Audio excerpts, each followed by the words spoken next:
વસંત પંચમીના દિવસે એક શબ્દને આપણે ખાલી સાંભળશું જ નહીં, ખાલી સંકલ્પ જ નહીં લઈએ, પણ આપણા જીવનમાં ધારણ કરશું. આવો બધા હૃદયથી બધાનું અહીંયા ધ્યાન, શબ્દમાં ધ્યાન. હું બોલાવું, બધા પાછળ દોરાવશે. ચાલો, પહેલો સંકલ્પ. અમે ઈશ્વરને સર્વવ્યાપક અને ન્યાયી માનીને દેવત્વને પોતાના જીવનમાં ધારણ કરીશું. શરીરને ભગવાનનું મંદિર માનીને આત્મસંયમ અને નિયમિતતા દ્વારા આરોગ્યનું રક્ષણ કરીશું. મનને કુવિચારો અને દુર્ભાવનાઓથી બચાવવા માટે સ્વાધ્યાય અને સત્સંગ કરીશું.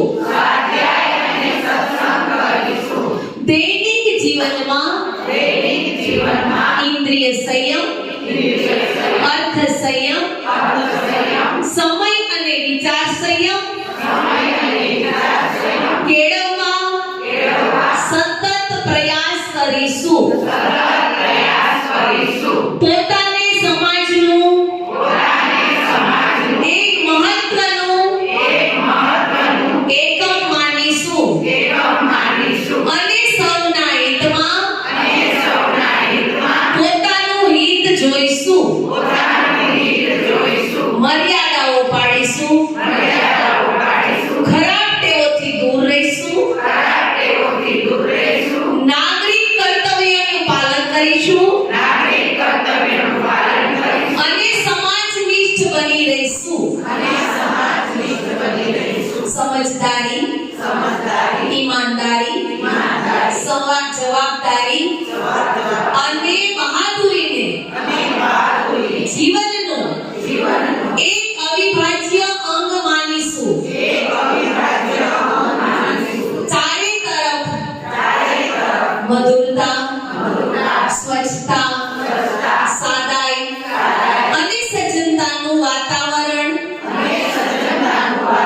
તૈયાર કરીશું. અનીતિથી મળેલી સફળતાની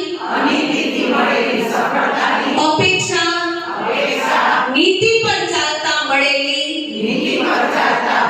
અસફળતાને સ્વીકારીશું. મનુષ્યના મૂલ્યાંકનની કસોટી એની લાયકાત, સફળતાઓ અને વિભૂતિઓને નહીં,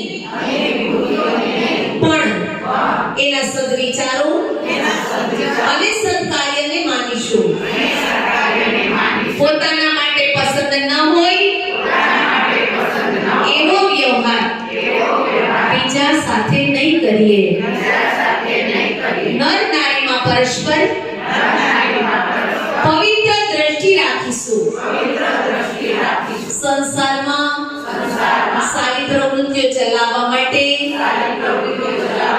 પોતાના સંયમ, પ્રભાવ, જ્ઞાન, પુરુષાર્થ અને ધનનો એક અંશ નિયમિત રૂપથી ફાળવીશું. હે સર્વજ્ઞ, અમો સર્વને સદબુદ્ધિ અર્પિત કરો. હે સર્વવ્યાપી, મનુષ્ય માત્રને ઉજ્જવળ ભવિષ્યના, હે સર્વશક્તિમાન, અમને ઉજ્જવળ ભવિષ્યના તે રસ્તા ઉપર દ્રઢતાપૂર્વક આગળ વધારો. બોલી સદગુરુ